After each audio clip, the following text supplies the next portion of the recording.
He bet $10,000 to divorce me on our honeymoon. 1 year later, he got the shock of his life. I should have known something was wrong when David insisted on the honeymoon suite with the connecting rooms. For more space, he'd said with that charming smile that had made me fall in love with him in the first place. Now, lying in our king-sized bed at the Four Seasons Maui, I understood the real reason. The gentle Hawaiian breeze carried his voice through the partially open connecting door. I'd stirred from sleep minutes earlier, reaching for him only to find his side of the bed empty. At first, I'd thought he was just having trouble sleeping. Jet lag affects us all differently. Then I heard the laughter. "Come on, Marcus. You know me better than that." David's voice was hushed but clear, tinged with that subtle arrogance I'd always written off as confidence. "Lauren doesn't have a clue. She's exactly what I needed. The perfect corporate wife. Board members eat that stuff up." My body went rigid under the silk sheets.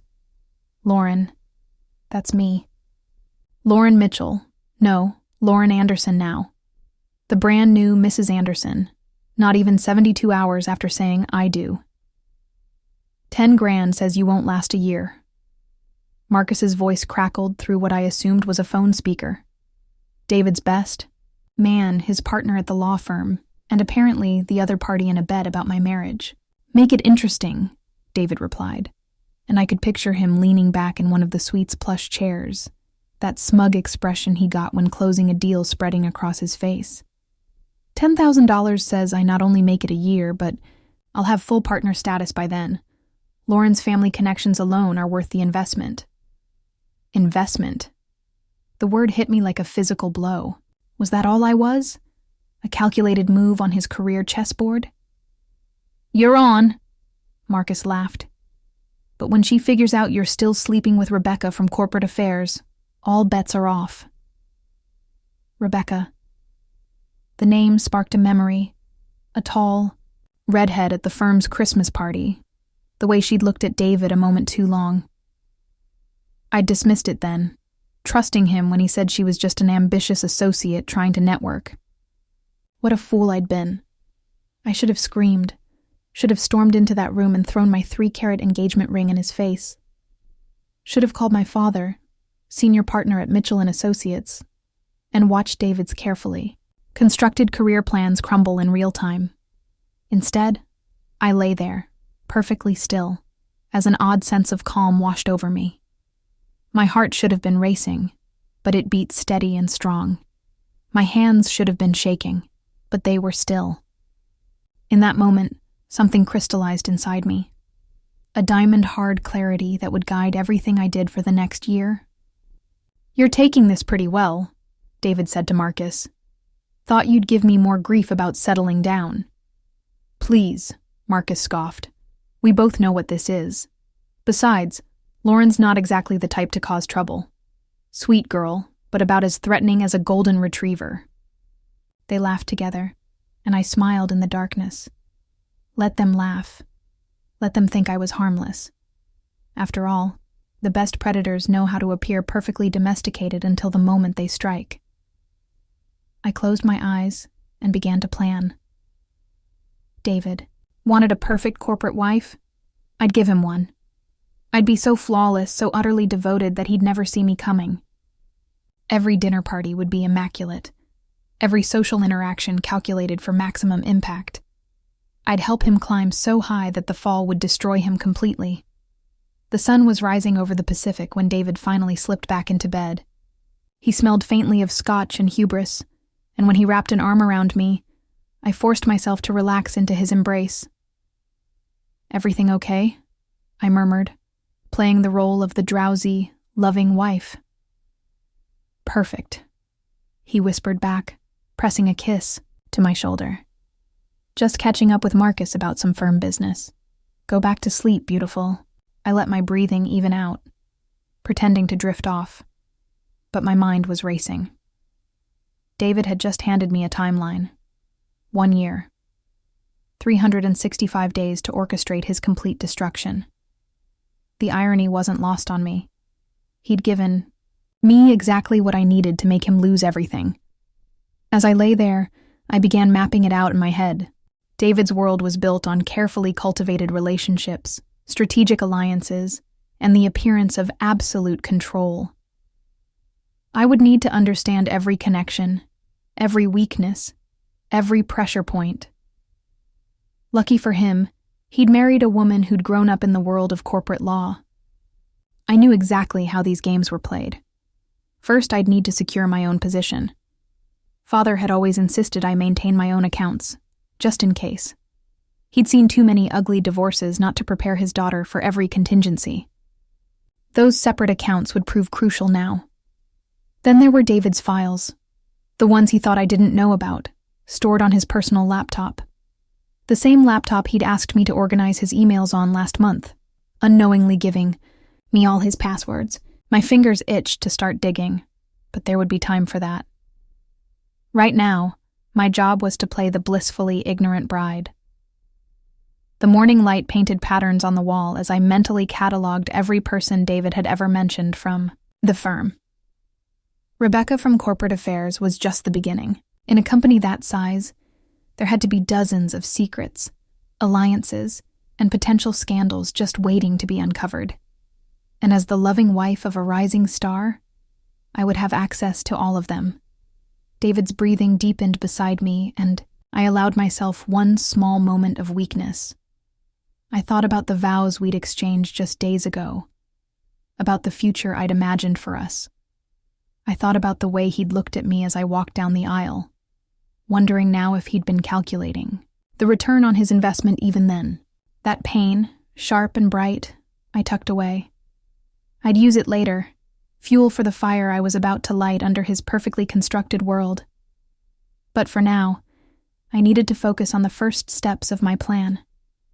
When the hotel room phone rang an hour later, right on schedule with our wake-up call, I answered with a cheerful voice. "Good morning. Yes. Could you please schedule us for the couple's massage at 10? And we'd love to join the sunset dinner cruise this evening." David stirred beside me, smiling appreciatively at my initiative. "Always taking care of everything," he murmured, pulling me close for a kiss. I returned his smile, already thinking about the connections I could make on that dinner cruise. In crowds like that, there were always people with interesting stories to tell and secrets to share. "Well," I said, letting just the right amount of adoration color my tone. "That's what wives are for, right?"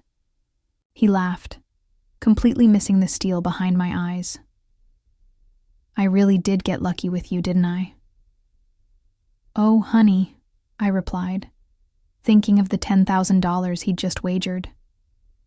"You have no idea how lucky you are." The next 12 months stretched before me like a blank canvas, ready for my masterpiece of revenge. David wanted to bet against our marriage? Fine. But I was going to change the stakes of the game entirely. By the time our first anniversary rolled around, $10,000 would be the least of his losses. I got up to start getting ready for our day, humming softly as I picked out the perfect sundress. White, innocent, exactly what a happy honeymoon bride should wear. In the bathroom mirror, I practiced my devoted wife smile until it looked completely natural. The game was on, and I intended to win. The sunset dinner cruise turned out to be more valuable than I could have imagined. As I stood at the ship's railing, champagne flute in hand and David's arm around my waist, I couldn't help but appreciate the poetry of the moment. Here we were, surrounded by the stunning Hawaiian sunset, playing the perfect newlyweds, while I gathered the first threads that would eventually unravel his life. "You must be Lauren." A woman in her 50s approached us, elegant in a flowing caftan. "I'm Margaret Whitman. I couldn't help but notice your ring. It's identical to the one my Thomas gave me 30 years ago." I recognized the name immediately. Margaret Whitman, wife of Thomas Whitman, who sat on the board of 3 companies that were clients of David's firm. This wasn't coincidence. This was opportunity. "Mrs. Whitman, what a pleasure," I beamed, channeling the genuine excitement I used to feel when meeting David's business connections. David mentioned Mr. Whitman was instrumental in the Vertex merger last year. David's arm tightened slightly around my waist. A warning. We'd had this conversation before. Business talk bores people at social events, Lauren. But I saw the approval in Margaret's eyes. She wasn't bored at all. Please, call me Margaret, she said, waving over a server for more champagne. And you must tell me where you got that gorgeous dress you wore at the welcome dinner last night. I've been looking for something similar for my daughter's engagement party. For the next hour, I carefully wove between fashion talk and subtle questions about her husband's businesses. Margaret, it turned out, wasn't just a corporate wife. She had been her husband's unofficial advisor for decades, and she loved to talk, especially after her third glass of champagne. The thing about the Vertex merger, she confided later, when David had wandered off to network with some other guests, is that Thomas never quite felt right about the numbers. But you know how these things go, once the momentum starts. I nodded sympathetically, filing away every detail. The Vertex merger had been one of David's proudest achievements as a senior associate. He'd bragged about it during his best man's speech at our wedding. It must be exciting, Margaret continued, being married to such an ambitious young man. Thomas says David reminds him of himself at that age. It's certainly never boring, I replied, letting my smile turn softer, more intimate. Though sometimes I worry about how hard he pushes himself. Just last night he was up late discussing work with Marcus. Margaret's expression shifted subtly. Marcus Chen? Oh dear. You might want to keep an eye on that friendship. Oh? I kept my tone light, curious but not too interested. She leaned closer, lowering her voice. Let's just say Thomas had to clean up quite a mess after Marcus's indiscretions with client funds last year. Nothing public, of course, but... She patted my hand. Just be careful who your husband ties his fortunes to. Bingo. The first crack in David's perfect facade. I'd wondered why Marcus, despite being more senior, hadn't made partner yet. The rest of the cruise yielded more golden nuggets of information. By the time we returned to our suite, I had 3 new phone numbers in my contacts and an invitation to join Margaret's charity foundation board. You were amazing tonight, David said as we got ready for bed. He came up behind me as I removed my earrings, kissing my neck. Margaret Whitman practically adopted you. I leaned back against him, playing my part perfectly. I just want to support you, honey. I know how important these connections are. Have I told you lately that I love you? His hand slid around my waist, and I forced myself not to stiffen at his touch. Show me instead, I whispered, turning to face him. Each kiss was an act now, each touch a performance. But I couldn't let him sense that. For my plan to work, I needed him to believe in my complete devotion. Later, after David had fallen asleep, I sat on our suite's balcony with my phone, starting my research. The Vertex merger had closed 18 months ago, but the company's stock had been unusually volatile since then. Margaret's comment about the numbers not feeling right nagged at me. I opened my notes app and began a new document titled Anniversary Plans. Innocent enough if David happened to see it, but actually my first catalog of weapons to use against him. Under it, I started my list. 1. Marcus Chen, financial. Irregularities, covered up by Thomas Whitman 2. Vertex merger, suspicious numbers, 3. Rebecca from corporate affairs, dig deeper. The ocean breeze carried the scent of plumeria, and somewhere in the distance, music from another. Hotel's luau drifted up, paradise by any normal measure. But I wasn't on a normal honeymoon. I was on a reconnaissance mission. My phone buzzed with a text from my father. Hope the honeymoon is everything you dreamed of, princess. Don't forget about the Johnson. Case files when you get back. Dad. He'd been so proud walking me down the aisle, so happy to welcome David into the family. The thought of telling him the truth made my chest tight, but I couldn't think about that now. Instead, I focused on the mention of the Johnson files that would cross David's desk next month. Files that, with the right preparation, could become another piece in my puzzle. I went back inside and opened my laptop, using the suite's Wi-Fi to access my personal email. First order of business: setting up a new account under an alias. I would need a secure way to communicate once I started gathering evidence. The next morning, I suggested we try the hotel's yoga class. "It'll help with the jet lag," I said brightly. David declined, preferring the gym, which was exactly what I'd counted on. While he worked out, I spent an hour networking with other wealthy wives, carefully building my image as the devoted newlywed while collecting more bits of useful information. "Oh, you're in Suite 2104? One woman mentioned. "That's where we stayed last year. If you're having trouble with the Wi-Fi, there's a sweet spot by the connecting door. Better signal there than anywhere else in the room." I smiled, thinking of David's late-night call. "Thanks for the tip. The reception can be a bit spotty." Back in our room, I examined the connecting door area more carefully. The sweet spot would have been the perfect place for David to make his call to Marcus, which meant any future late-night conversations would happen in the same spot. I made a mental note to leave my phone recording in that area tonight, just in case. The rest of the day passed in a blur of scheduled activities, all part of maintaining the perfect honeymoon appearance. We went snorkeling, had couples massages, took plenty of photos for social media. With each passing hour, I refined my performance as the blissful bride.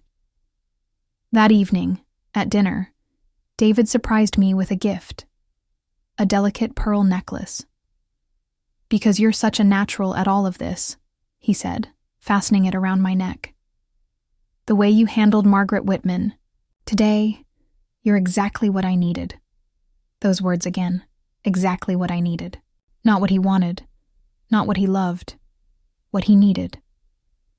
I touched the pearls, wondering if he'd planned this gift before the wedding, or if it was a reward for good behavior.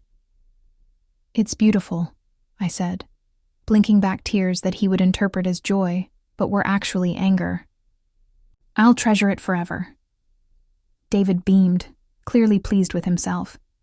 He had no idea that with every gesture, every calculated move, he was only giving me more ammunition. The pearls would make a nice addition to the evidence pile, a documented gift right after I'd made a useful business connection for him. As we walked back to our room along the beach, I let him pull me close. Let him believe that this moment was as perfect for me as it appeared. The waves crashed against the shore, steady and relentless, like the plans forming in my mind. One day down, 364 to go, and I was already building quite a case.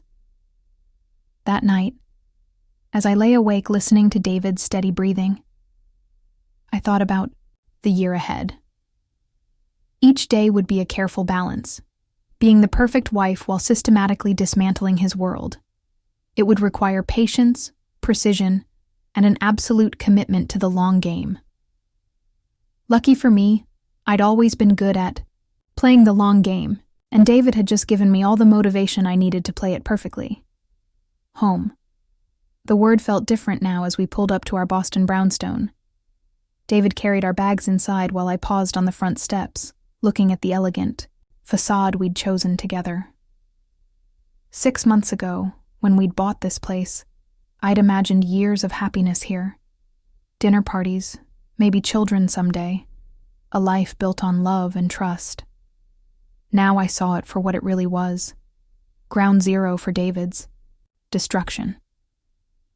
"Welcome home, Mrs. Anderson," David said, wrapping his arms around me from behind as we stood in our foyer. I could feel his wedding ring press against my waist, a cold circle of metal that now felt more like a weapon than a symbol of love. "It's good to be back," I replied, turning to give him the smile he expected.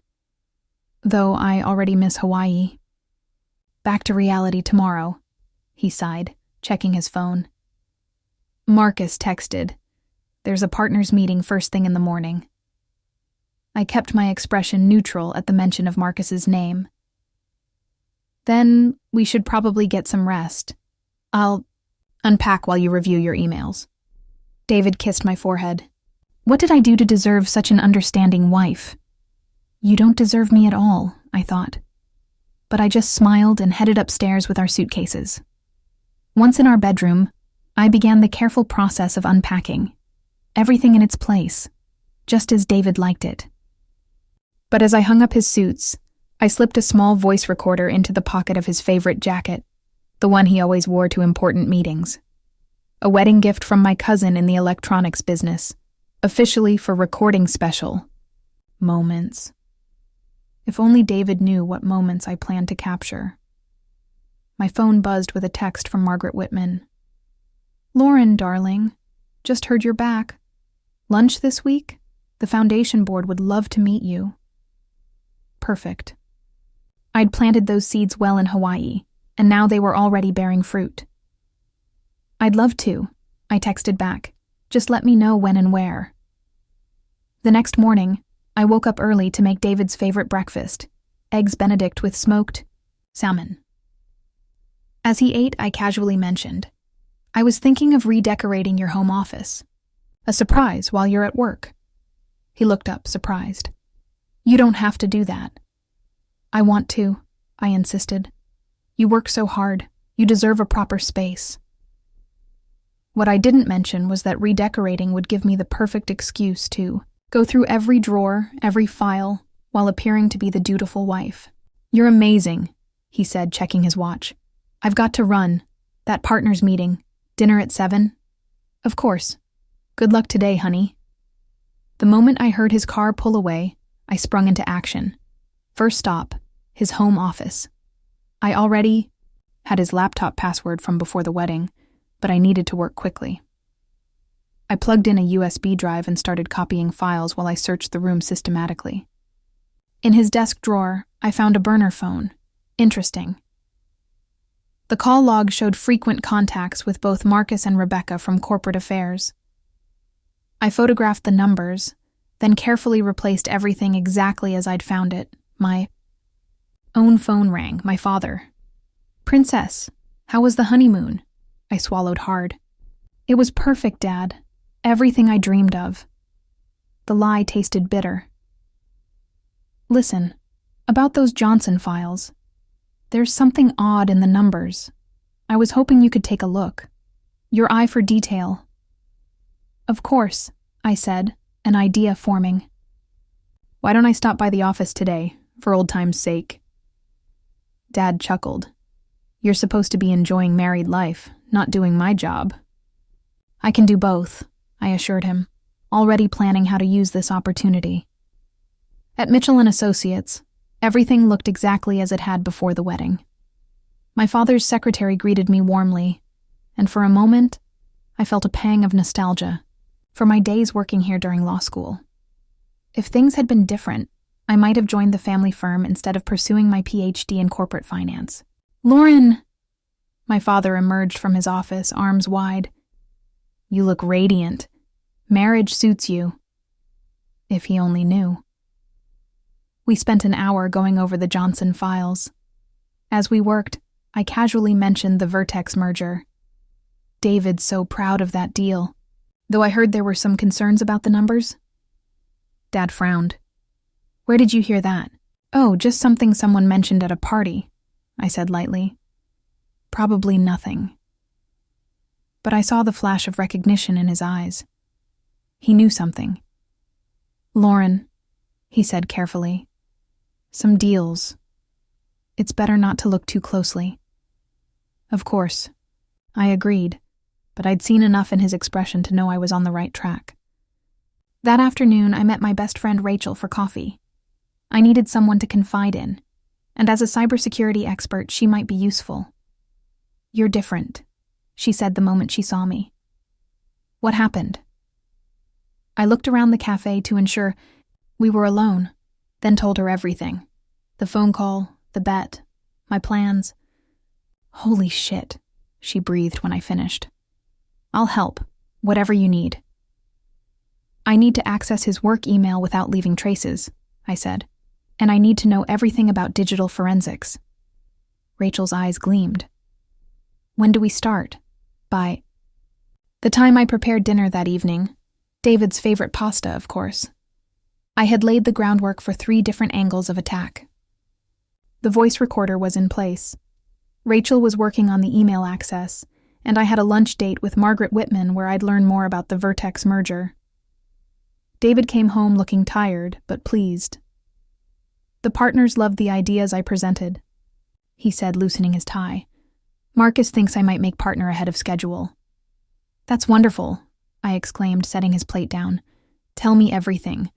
As he talked, I noticed a small lipstick stain on his collar, the same shade Rebecca wore, another piece of evidence to add to my growing collection. You seem distracted, he said suddenly. Everything okay? I reached across the table to squeeze his hand. Just thinking about how proud I am to be your wife. He smiled, completely missing the cold calculation behind my eyes. I'm the lucky one, he said, bringing my hand to his lips. Later that night, as David slept beside me, I updated my anniversary plans document, now secured behind 3 layers of encryption thanks to Rachel. Voice recorder in place. Dad confirms Vertex merger irregularities. Rebecca, physical evidence, photos of lipstick stain. Burner phone numbers documented. Rachel working on email access. Margaret Whitman lunch scheduled 357 days to go. The foundation was laid, and now it was time to start building my case. David thought he was moving up in the world, but he had no idea he was actually standing on quicksand, and I was about to start the ground moving beneath his feet. I closed my laptop and lay back, listening to David's steady breathing. Sweet dreams, darling, I whispered. Enjoy them while they last. The Union Club's dining room buzzed with old money and older secrets. I sat across from Margaret Whitman, watching her dissect her niçoise salad while she unknowingly helped me dissect David's career. Lauren, dear, you simply must chair our autumn fundraiser, Margaret said, dabbing her lips with a monogrammed napkin. Your background in corporate finance would be invaluable. We're raising money for literacy programs in underprivileged schools. I took a sip of water, considering the opportunity. Chairing the fundraiser would put me in contact with every major player in Boston's corporate world, including all of David's firm's biggest clients. I'd be honored, I said, letting genuine enthusiasm color my voice. Education is so important. In fact, David and I were just discussing the importance of giving back. Margaret beamed. Thomas will be delighted. He's been looking for ways to involve the younger generation in philanthropy. Speaking of Thomas. She leaned forward conspiratorially. He mentioned something interesting about your husband's firm the other day. My heart quickened, but I kept my expression pleasantly interested. Oh? Apparently there's quite the race for partner happening. Your David's name came up, along with that Marcus Chen. She wrinkled her nose slightly at Marcus's name. Though after that nasty business last year, I widened my eyes innocently. Nasty business? Margaret glanced around before continuing in a lower voice. Well, I probably shouldn't say anything, but since you're family now, there were some irregularities in the firm's client trust accounts. Nothing was ever proven, of course, but Thomas said Marcus's fingerprints were all over it. The only reason he wasn't fired was that firing him would have meant a public scandal. I mentally added this detail to my growing file on Marcus. How awful. David never mentioned. Oh, I'm sure he didn't know the full story, Margaret said quickly. It was all very hush-hush. Only the senior partners were involved. She paused. Though if David is working closely with Marcus now. The warning was clear. I reached across the table to squeeze her hand. Thank you, Margaret. It means so much that you're looking out for us. Back in my car after lunch, I called Rachel. I need you to look into something, I said as soon as she picked up. Client trust accounts at Anderson and Burke, specifically any irregularities from last year. Already on it, Rachel replied. You won't believe what I found in David's emails. I gripped the steering wheel tighter. Tell me. He's been corresponding with Rebecca using a private email account. Very discreet, very romantic, and very much against company policy to use firm resources for their little rendezvous. Forward me everything, I said, pulling into traffic. And Rachel? See if you can find any connection between Marcus Chen and those trust accounts. At home, I spent the afternoon redecorating David's office. Every file I moved was photographed, every drawer's contents carefully documented. In a locked bottom drawer, I found something interesting, a folder labeled Vertex, Private Notes. My hands trembled slightly as I opened it. Inside were handwritten calculations and notes, including one that made my blood run cold. MC suggests creative accounting merger costs, risk high but worth it for partner track. I photographed everything, then replaced it exactly as I'd found it. David had not only known about problems with the Vertex merger, he'd actively participated in hiding them. That evening, I hosted a dinner party for some of David's colleagues. Among them was Rebecca from Corporate Affairs, who wore the same shade of lipstick I'd seen on David's collar. Lauren, this coq au vin is amazing, Rebecca gushed, her smile not quite reaching her eyes. You'll have to give me the recipe. Family secret, I replied warmly, noting how she angled her body toward David whenever he spoke. But I'd love to have you over sometime to show you. Maybe next week, when David's at that conference in New York. I saw the flash of panic cross both their faces. They'd obviously planned to use David's conference for some private time. Oh, I'm not sure of my schedule, Rebecca stammered. Please, I insist, I pressed, laying my trap. David's always talking about what good friends you two are. I'd love to get to know you better. David coughed slightly. Honey, Rebecca's probably busy. Nonsense, I said brightly. What's Tuesday at 7? I'll make my special risotto. Backed into a corner, Rebecca had to agree. David shot her an apologetic look when he thought I wasn't watching. Little did they know, I was watching everything. After our guests left, David helped me clean up. You're amazing, you know that? He said, wrapping his arms around me from behind as I loaded the dishwasher. Everyone loved you tonight. I leaned back against him, thinking of the evidence mounting in my encrypted files. I just want you to be proud of me. I am, he murmured into my hair. Marcus called me today. Said the senior partners are impressed with how I've grown up since the wedding. Having you by my side. It makes everything better. I turned in his arms, studying his face.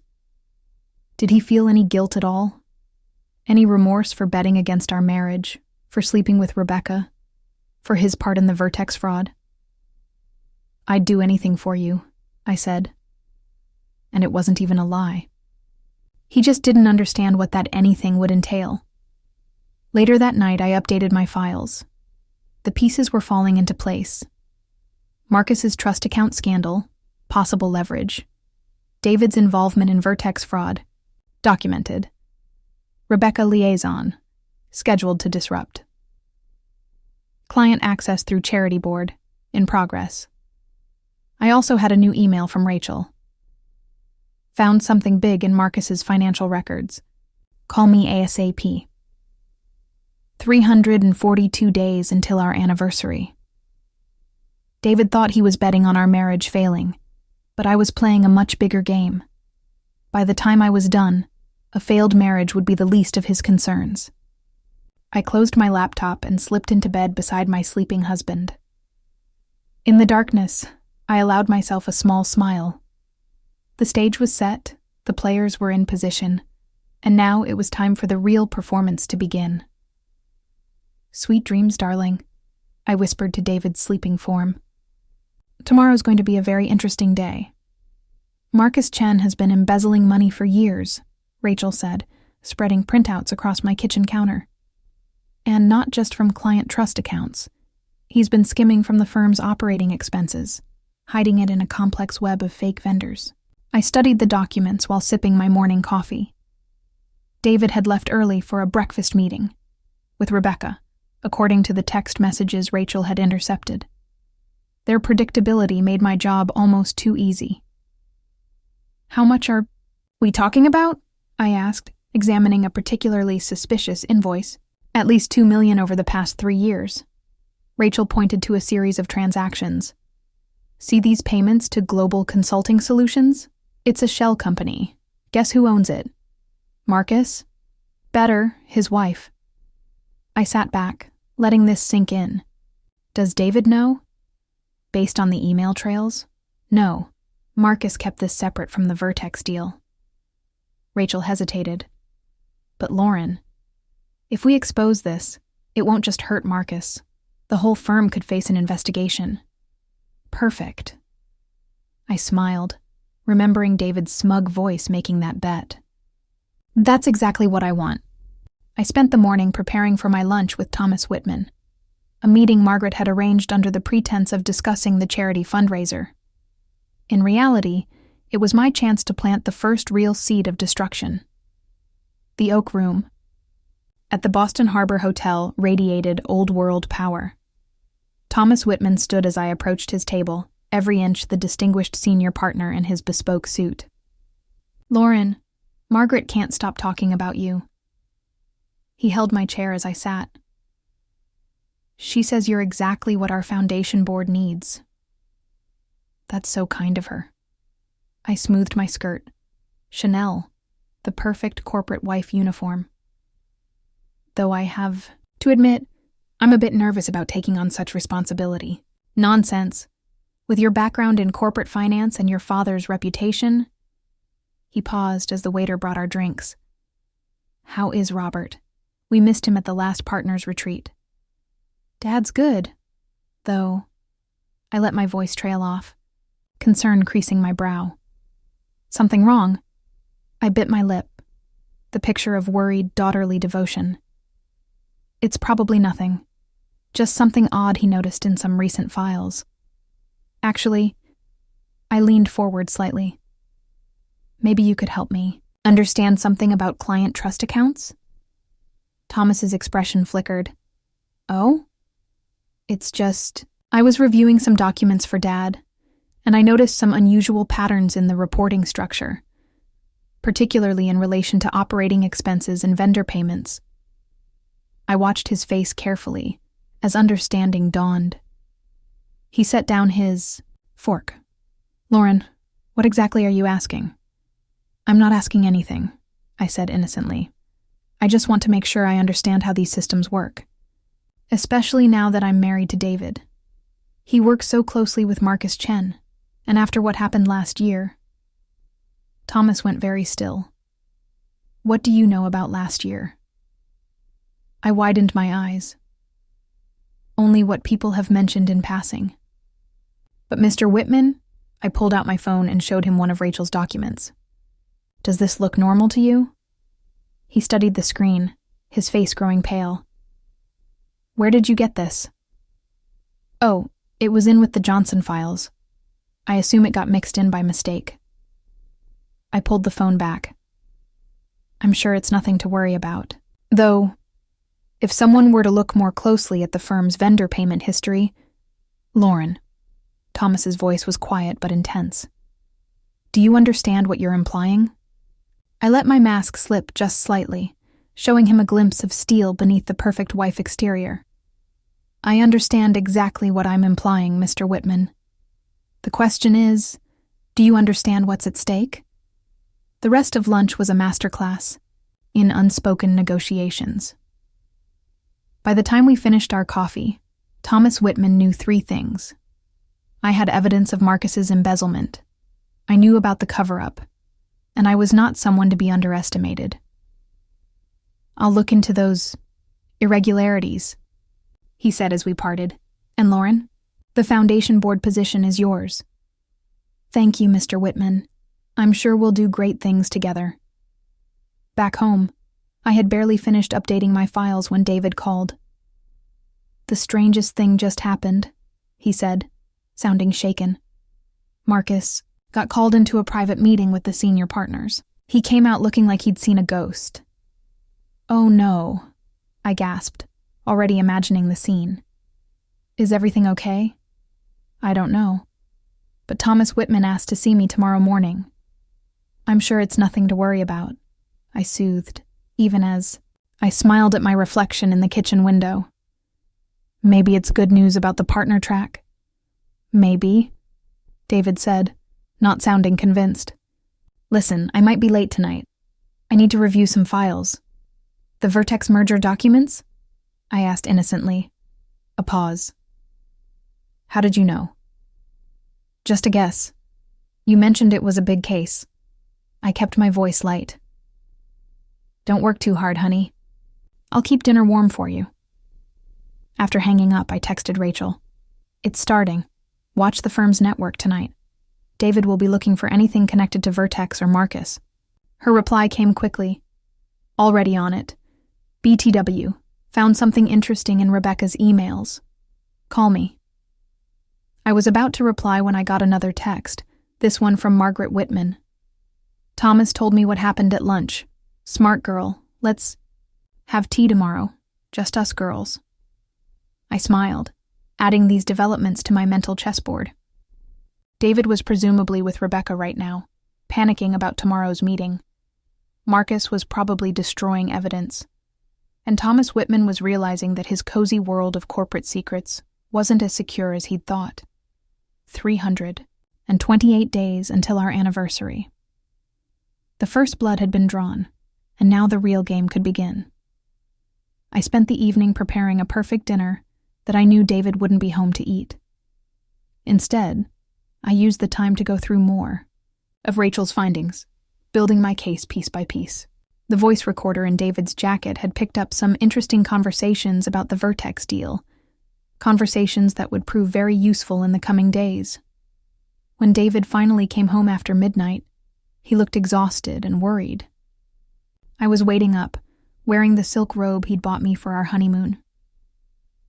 You didn't have to wait, he said, loosening his tie. Of course I did. I handed him a glass of his favorite scotch. You seem stressed. Want to talk about it? He took a long drink. Just work stuff. Nothing for you to worry about. I ran my fingers through his hair soothingly, thinking of the document I'd found in his office, the one where he'd written about creative accounting for the Vertex merger. You know you can tell me anything, right? He pulled me close, burying his face in my neck. I know. You're the only thing in my life that makes sense right now. I held him, feeling his heart race with anxiety, and thought about the bet he'd made on our wedding night. I'll always be here for you, I whispered. And I would be, right up until the moment I destroyed everything he held dear. In our bedroom, I watched him fall into a troubled sleep. My phone buzzed softly with a text from Rachel. You need to see these emails. David's more involved in Marcus's scheme than we thought. Perfect. The pieces were falling into place faster than I'd expected. Tomorrow, the senior partners would begin their investigation into Marcus. Soon, they'd start finding connections to other cases, other irregularities. And at the center of it all, they'd find David, the ambitious young lawyer who thought he could play both sides. I kissed his forehead gently. Sleep well, darling, I murmured. Tomorrow's going to be a very long day. The morning David went to meet Thomas Whitman, I made him his favorite breakfast, blueberry pancakes with real maple syrup. As he picked at his food, his normally confident demeanor replaced by nervous distraction, I thought about the voice recorder still tucked in his jacket pocket. You've got this, I said, straightening his tie. You're the smartest lawyer they have. He managed a weak smile. What would I do without you? Let's hope you never have to find out. I kissed him goodbye, tasting the lies on both our lips. The moment his car pulled away, I called Rachel. Send me everything you found about David's involvement. Already done. Check your secure email. She paused. Lauren, it's worse than we thought. The Vertex merger? That was just the beginning. David and Marcus have been running this scheme for years. I opened my laptop and began reading. With each document, each email, each transaction record, I felt a cold satisfaction growing. David hadn't just participated in Marcus's fraud, he'd helped design it. The creative accounting he'd suggested for Vertex was part of a larger pattern. Does Marcus know we have this? I asked. Not yet. But after his meeting yesterday, he's been trying to access old files, delete emails. He's scared. Good. I smiled. Time to turn up the heat. I spent the morning preparing for my dinner with Rebecca. She'd tried to cancel twice, but I'd insisted, playing the role of eager friend perfectly. Now, as I chopped vegetables for the risotto, I reviewed the emails Rachel had found between her and David. My phone buzzed. Margaret Whitman. Lauren, darling, you'll never guess what Thomas just told me.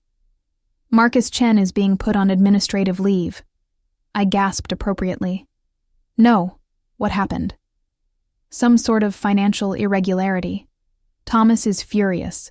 He's launching a full audit of all cases Marcus handled in the last 5 years. 5 years. Which would include everything David had touched. How awful, I said. David must be so worried about his mentor. Oh, Thomas speaks very highly of David, Margaret assured me. He says David's been extremely cooperative with their questions. I bet he has, I thought, remembering the panic in his eyes this morning. That's a relief. I hate seeing him so stressed. After hanging up, I texted Rachel, "Monitor David's computer. He'll be trying to cover his tracks now." The day passed, in a blur of preparation. I made the risotto, set the table perfectly, and selected a wine I knew Rebecca would appreciate. At precisely 7 p.m., my doorbell rang. Rebecca looked uncomfortable as she entered, clutching a bottle of wine like a shield. "Lauren, thanks for having me. I'm so glad you could make it."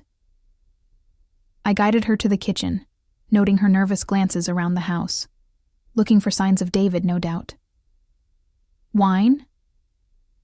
As I poured, I watched her check her phone for the third time in 5 minutes. "Expecting a call?" "Oh, no, just work stuff. Things are crazy at the firm right now." "So I heard," I said sympathetically. "This business with Marcus Chen. David must be devastated. He and Marcus are so close." Rebecca nearly choked on her wine. "He told you about that?" "Of course."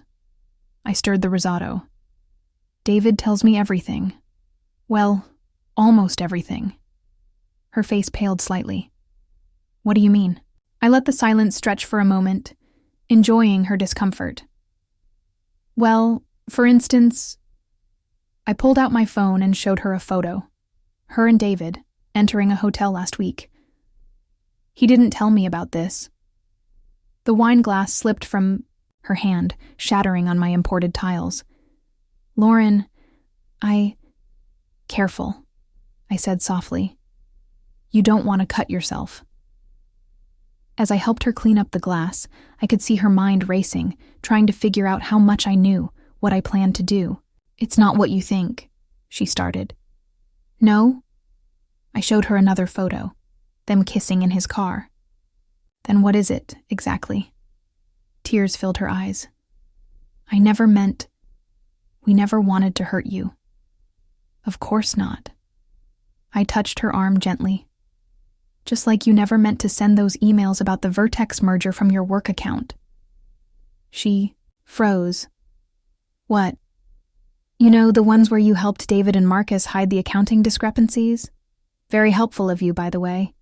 The SEC would find those fascinating." "You're bluffing," she whispered, but I could see the fear in her eyes. I smiled. "Would you like to see them? I have copies. Or we could discuss the money transfers you processed for Marcus's shell companies. Does the name Global Consulting Solutions ring a bell?" Rebecca sank into a chair, her face ashen.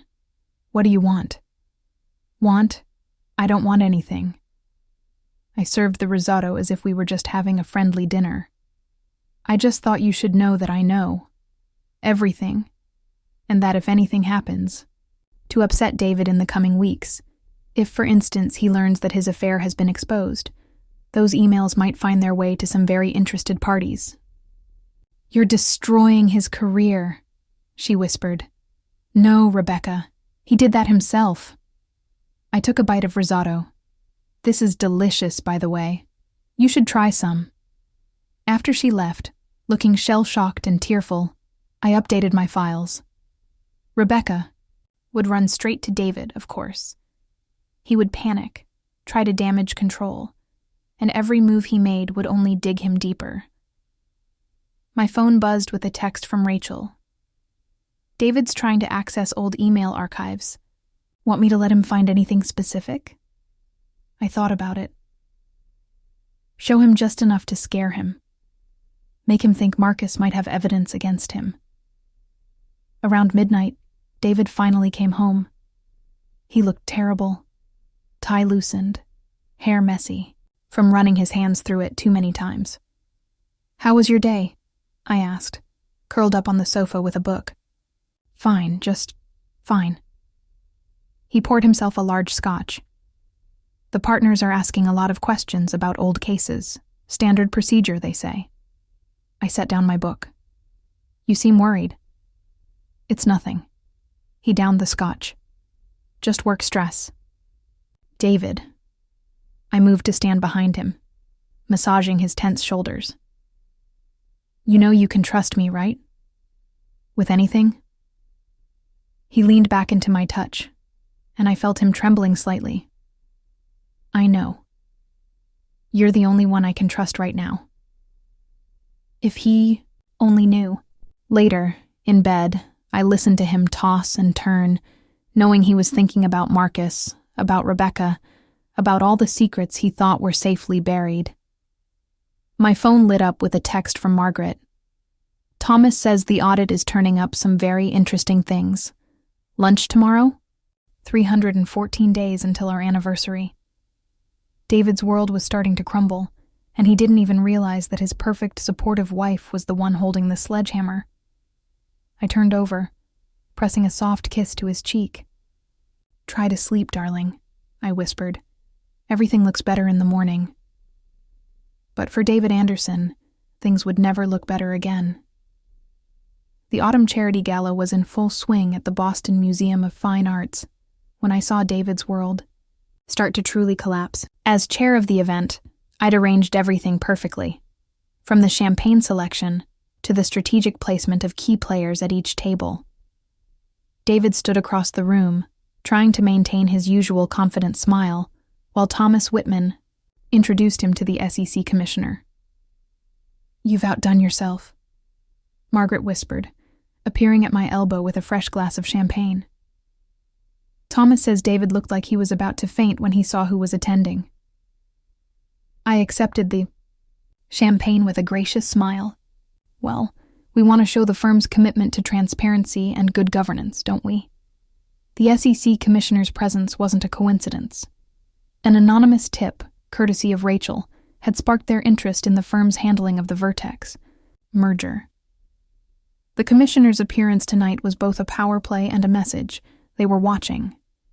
I watched David fumble through the conversation, his forehead shining with sweat, despite the room's perfect temperature. Rebecca stood nearby, purposefully avoiding looking in our direction. She hadn't spoken to David since our dinner. My warning had been quite effective. "Lauren!" My father's voice boomed as he approached. "Princess, this event is magnificent, and I hear congratulations are in order. Thomas mentioned you've been helping review some of the firm's financial documentation." I gave him my best, modest smile. "Just offering a fresh perspective. Actually, Dad, have you had a chance to look at those Johnson files I flagged?" David's head snapped around at the mention of Johnson. The color drained from his face as he watched my father and me chatting. The Johnson case was connected to Vertex, a connection he'd helped Marcus hide. Fascinating irregularities, Dad continued, oblivious to David's distress. The SEC might want to— Robert, David interrupted, suddenly beside us. I've been meaning to discuss those files with you. Perhaps we could meet privately tomorrow? Dad raised an eyebrow. Of course, though I thought Marcus was handling that case. Marcus is unavailable, David said tightly. I touched David's arm, feeling the tension thrumming through him. Honey, you're so stressed lately. Maybe you should take some time off. I'm fine, he snapped, then immediately softened his tone. There's a lot happening at work. I know. I squeezed his arm sympathetically. But you have me. You'll always have me. Later that evening, I found David in a quiet corner, furiously typing on his phone. I didn't need Rachel to tell me he was messaging Marcus. The desperation was written all over his face. Everything okay? I asked innocently. He jumped, quickly pocketing his phone. Fine. Just work. David. I stepped closer, pitching my voice low and intimate. I'm worried about you. Ever since Marcus went on leave, you're not sleeping, you're barely eating. What's really going on? For a moment, I thought he might actually tell me. I saw the weight of his secrets crushing him, the need to confide in someone, anyone. But then his walls slammed back up. Nothing's going on. Everything's fine. If you say so. I straightened his bow tie. Oh, by the way, Thomas Whitman asked me to join the firm's audit committee. Isn't that exciting? David's glass slipped from his hand, shattering on the marble floor. Conversations nearby stuttered to a halt. What? He whispered. The audit committee, I repeated, waving away the hovering waiter with his dustpan.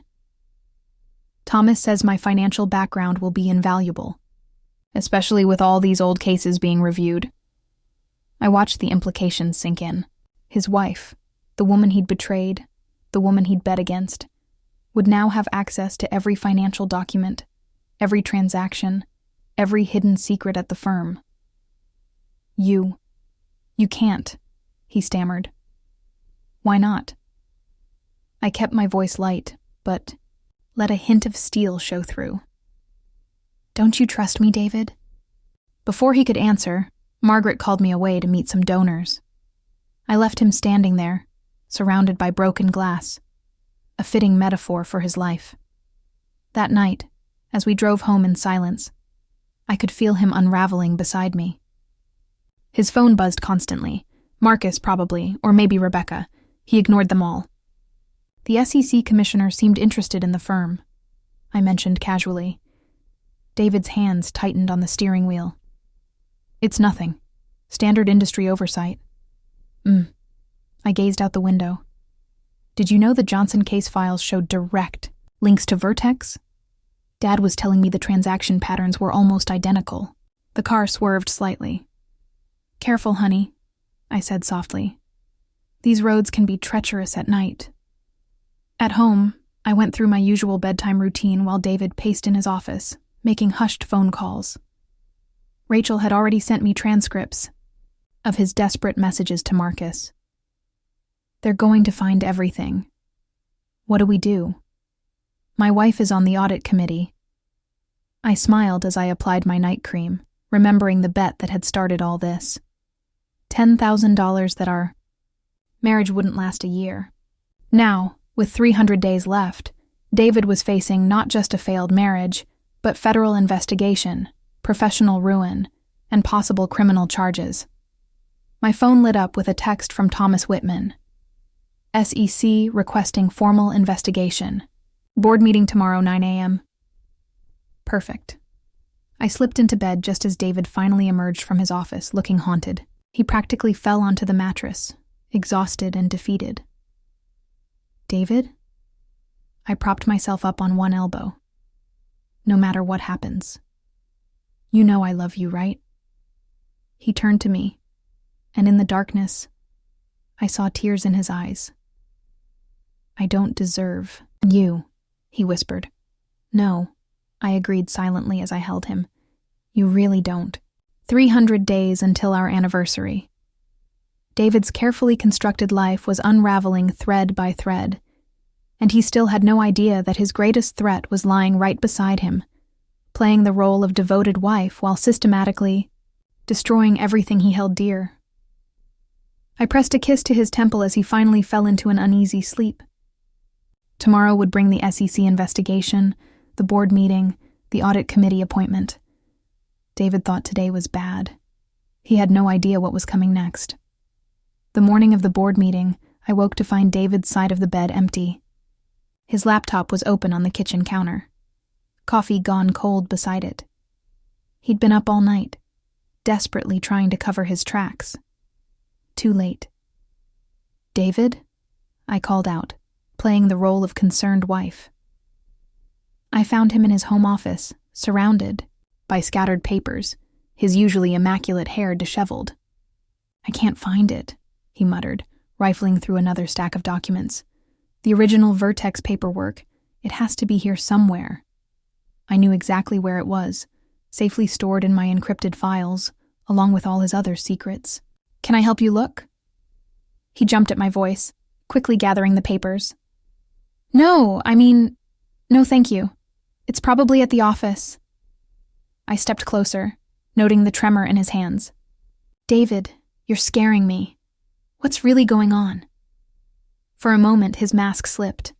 I saw raw fear in his eyes. "Lauren, if anything happens, if things get bad, will you stand by me?" I took his face in my hands, remembering his voice in that Hawaii hotel room. 10 grand says you won't last a year. "Always," I lied, kissing him softly. "No matter what." At the firm, chaos reigned. SEC investigators filled the conference rooms. Boxes of files were being carried out, and partners huddled in corners, whispering urgently. I noticed Rebecca was conspicuously absent. "Mrs. Anderson." Thomas Whitman's secretary caught me as I entered. "Mr. Whitman needs you in the main conference room. The audit committee is meeting early."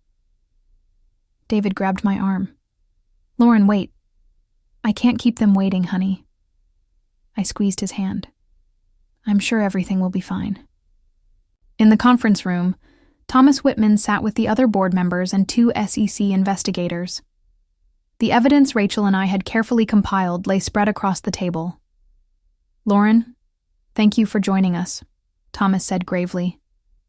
"We've been reviewing the documentation you provided about the Johnson case connections."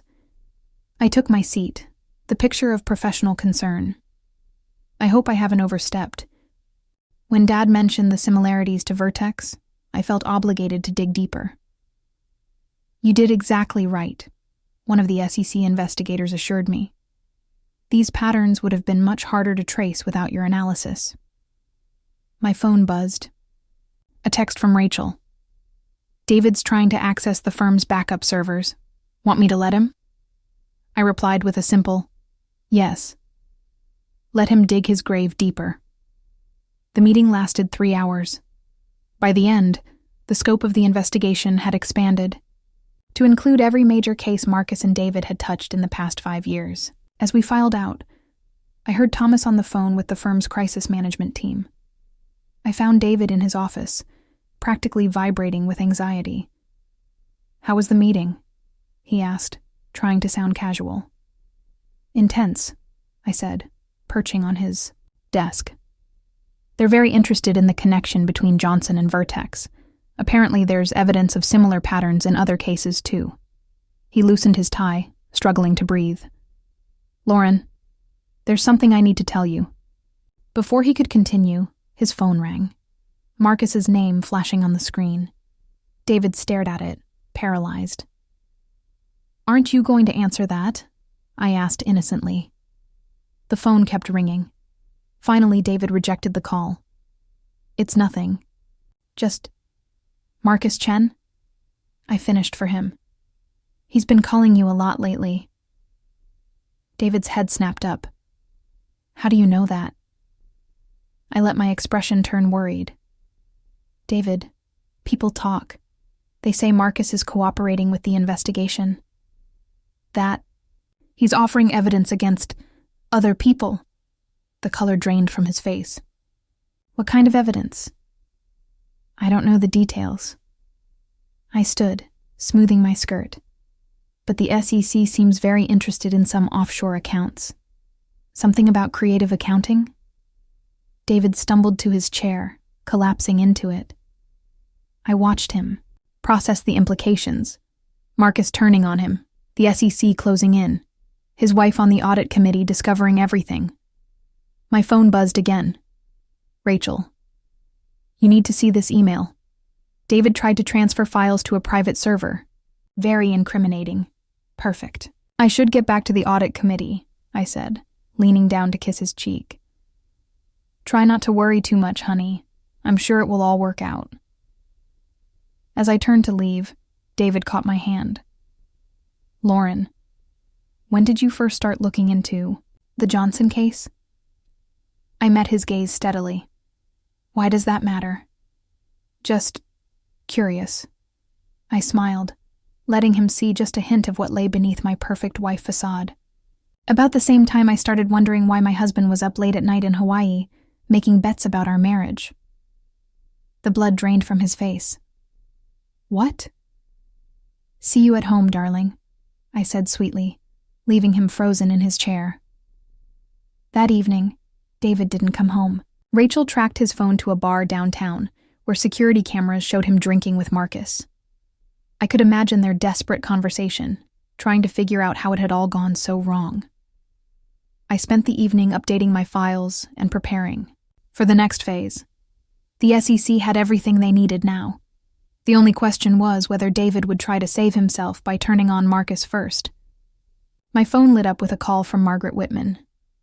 Lauren, darling, you'll never believe what Thomas just told me. They're suspending David pending the investigation. I gasped appropriately. No. When? Tomorrow morning. Thomas says the evidence is overwhelming. The SEC is talking about criminal charges. After hanging up, I poured myself a glass of wine and settled onto the balcony. 286 days until our anniversary. David's world wasn't just unraveling anymore. It was in free fall. Around midnight, I heard his key in the lock. He stumbled in, reeking of scotch and desperation. Have a good night? I asked from my spot on the balcony. He froze, seeing me in the darkness. How long have you known? He whispered. About what? David? The fraud? The affair? Or the bet you made on our wedding night? He sank to his knees, finally broken. Lauren, please. I stood, walking past him into the bedroom. Get some sleep, darling. Tomorrow's going to be a very, very bad day. The morning David's suspension was announced, I made his favorite breakfast again. He sat at our kitchen counter, staring at the untouched blueberry pancakes, looking like a man at his own funeral. In a way, he was. You should eat something, I said, sliding another cup of coffee toward him. It's going to be a long day. He looked up at me, eyes red-rimmed from lack of sleep. Why are you still here? Where else would I be? I kept my voice gentle. I'm your wife. A wife who's been systematically destroying me. There was no anger in his voice, just defeated acceptance. I sat across from him, perfectly poised in my Chanel suit. No, David. You destroyed yourself. I just made sure you couldn't hide it anymore. His phone buzzed. Another message from Marcus. He'd been getting them all night, each one more desperate than the last. I already knew what they said. Rachel had forwarded them to me in real time. He's turning on you, isn't he? I asked, sipping my coffee. David's laugh was hollow. Everyone's turning on me. Marcus, Rebecca, even Thomas Whitman won't take my calls. He looked at me with something like awe. How did you do it? How did you orchestrate all of this? The same way you orchestrated your frauds: patience, planning, and attention to detail. I stood, gathering my briefcase. The audit committee meets in an hour. Will you be coming in to clear out your office, or should I have them pack it up for you? He flinched. Lauren, that night in Hawaii, when you bet $10,000 that our marriage wouldn't last a year, I smiled, letting him see the steel behind it. I heard everything, David. Every word, every laugh. And I decided right then that you were going to lose much more than money. It was just a stupid bet, he whispered. No, it was a revelation.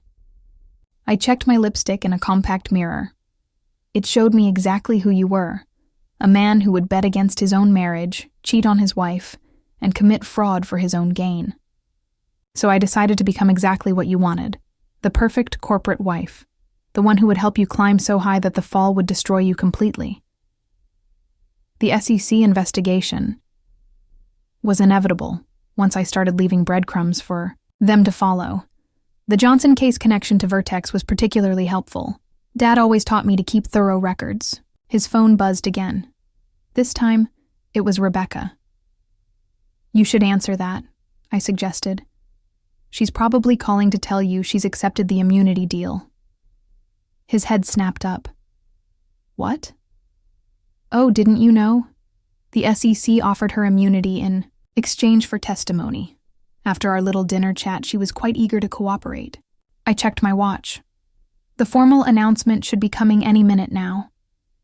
As if on cue, his email notification chimed. I watched him read the firm-wide announcement. His suspension, the SEC investigation, and Rebecca's cooperation agreement, all laid out in cold, professional language. 272 days, I said softly. What? Until our first anniversary. When you made that bet, you gave me a timeline. 1 year to show you exactly what I was capable of. I reached across the counter and straightened his tie one last time. You should have bet on me, David. He grabbed my wrist. You're my wife. Yes, I am. For exactly 272 more days. I pulled free of his grasp.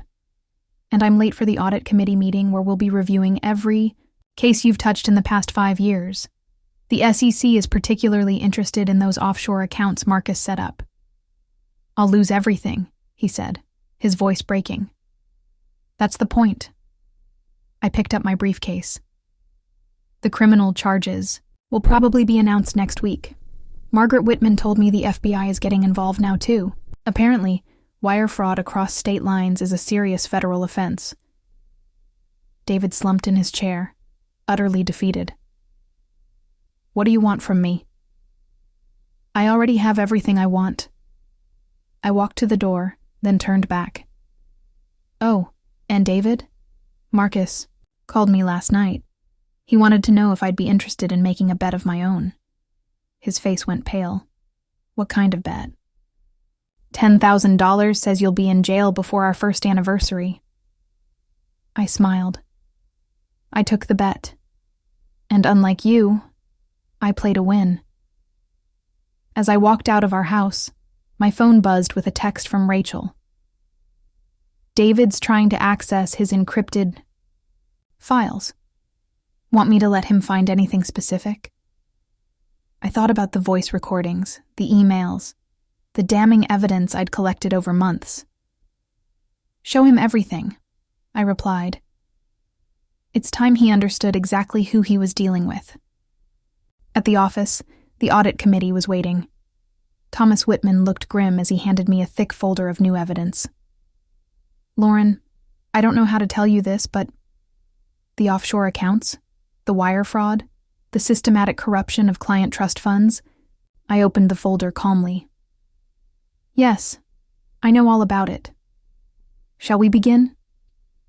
For the next 4 hours, I helped them unravel every thread of David's deceptions.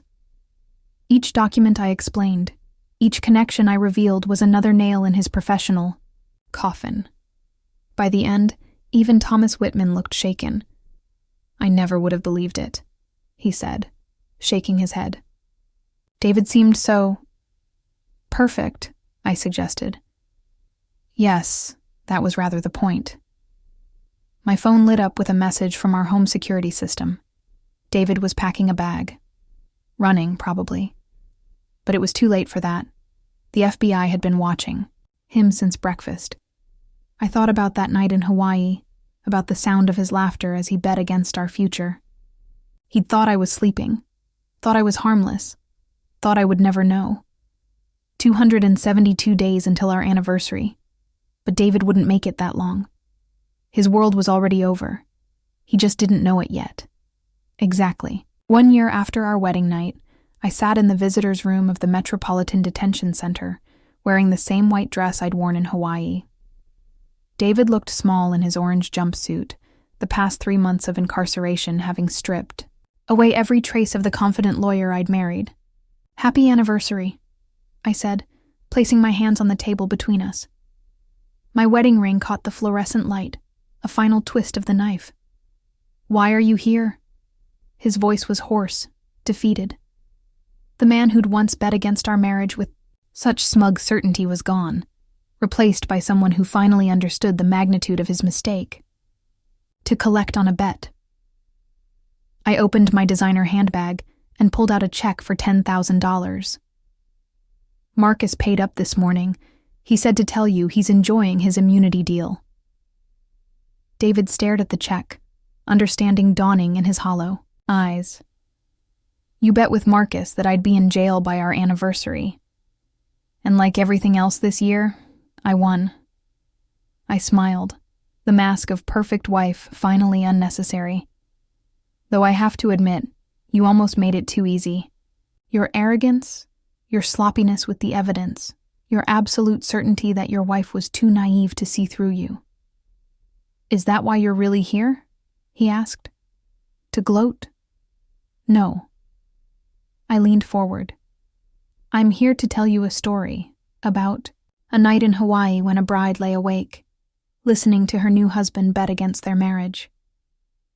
About how in that moment, something inside her died, and something much stronger was born." His hands clenched on the table. "Lauren, did you know I stayed awake all that night, planning? By morning I had already mapped out exactly how I would destroy you. The charity board, the audit committee, befriending Margaret Whitman, every step was calculated from that first night." "It was just a stupid bet," he whispered, an echo of his words from 3 months ago. "No, it was an investment. You taught me about those, remember? And I'd say my return was considerably better than yours." I gestured to our surroundings. "Federal prison, disbarment, all your assets frozen. That's worth a lot more than $10,000. A guard approached, signaling our time was almost up. "There's one thing I still don't understand," David said quickly. "The recordings, the evidence. How did you get all of it? You gave me everything I needed. Every password, every connection, every opportunity to be the perfect corporate wife." I stood, smoothing my white dress. "You just never realized that being perfect didn't mean being powerless." "What happens now?" "Now?" I picked up my bag. "Now I file for divorce, write a book about corporate fraud and betrayal, and take a very long vacation. The advance from the publisher already exceeds your yearly partner salary, or what would have been your partner salary if things had gone differently. And me? You serve 15 to 20 years for wire fraud, embezzlement, and securities violations. Marcus sends his regards, by the way. He's enjoying his new life in witness protection." David's face crumpled. "I loved you. Despite everything, I really did love you." "No." I leaned down, my voice soft but sharp as a blade. "You loved what I represented. The perfect wife, the corporate asset, the stepping stone to partnership. You never saw me. But I saw you, David. I saw you very clearly." The guard approached again. "Time's up." I straightened, adjusting my Cartier watch, a gift to myself with Marcus's bet money. Goodbye, David. Thank you for teaching me the most valuable lesson of all. What's that? He asked, broken. That revenge, like marriage, requires absolute commitment. I smiled one last time. For better or worse, remember? As I walked out of the prison into the bright summer morning, my phone buzzed with a text from Rachel. Paperwork is filed. Divorce proceedings can start tomorrow. Perfect timing. 1 year exactly since David had made his bed in that Hawaii hotel room. 1 year of playing the devoted wife while systematically dismantling his world. 1 year of turning his own weapons, his connections, his secrets, his arrogance, against him.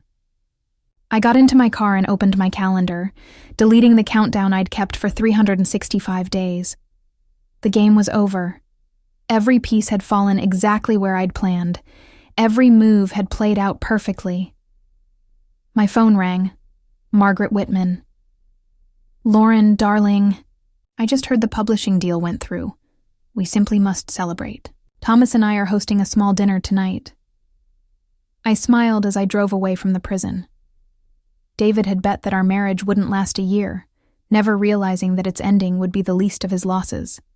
He'd gambled with our future and lost everything. His career, his freedom, his reputation. And I had kept my vows, in my own way. For better or worse, for richer or poorer, until revenge did us part. Check and mate, darling husband. Check and mate. The end. Thanks for watching to the end. What did you think of this story? Let us know in the comments below. We value your opinion. Click the like button if you enjoyed it, and be sure to subscribe to receive more captivating stories. Activate the bell so that you're always the first to know when a new video is published. See you next time.